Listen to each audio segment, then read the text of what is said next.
आणि आता दिवसभरातल्या महत्त्वाच्या टॉप 10 आपण बातम्या बघूयात। अहमदनगरचे खासदार निलेश लंके आज उद्धव ठाकरेंची भेट घेणार। निवडून आल्यानंतर लंके मातोश्रीवर जाऊन ठाकरेंचा आशीर्वाद घेणार। यापुढे सातारा जिल्ह्याचं राजकारण मी आणि शिवेंद्रराजेच करणार।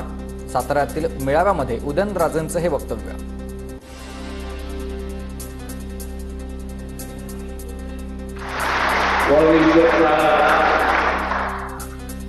शिवेंद्र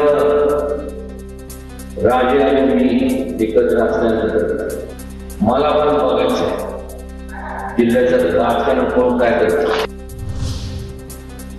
नाशिक शिक्षक मतदारसंघात अनेक बोगस मतदार। सर्व बोगस मतदान किशोर दराडेंच्या संस्थेचे। अपक्ष उमेदवार विवेक कोल्हेंचा किशोर दराडेंवर आरोप। घाटकोपर होर्डिंग दुर्घटना प्रकरणात मोठा खुलासा। होर्डिंगची परवानगी देणाऱ्या आयपीएस अधिकाऱ्याच्या अडचणी वाढणार। परवानगी मिळाल्यानंतर 10 वेगवेगळ्या अकाउंट्समध्ये 46 लाखांचे व्यवहार झाले। अभिषेक घोसाळकर हत्या प्रकरण सीसीटीव्ही फुटेज सादर करण्याचे हायकोर्टाचा आदेश। मोबाईलमधील नोंदींचा तपशील सादर करण्याचे मुंबई पोलिसांना निर्देश। निवृत्तीनाथ महाराजांची पालखी नाशिकमध्ये दाखल। नाशिकात पालखी दाखल होताच भाविकांकडून भव्य स्वागत। 2 दिवसांपूर्वी त्र्यंबकेश्वरमधून पालखीचं प्रस्थान। राजूर घाटातून मुक्ताई पालखीचं बुलढाण्यात आगमन। निसर्ग आणि भक्तीचा एकाच ठिकाणी संगम। जिल्ह्यात 5 दिवस असणार पालखीचा मुक्काम।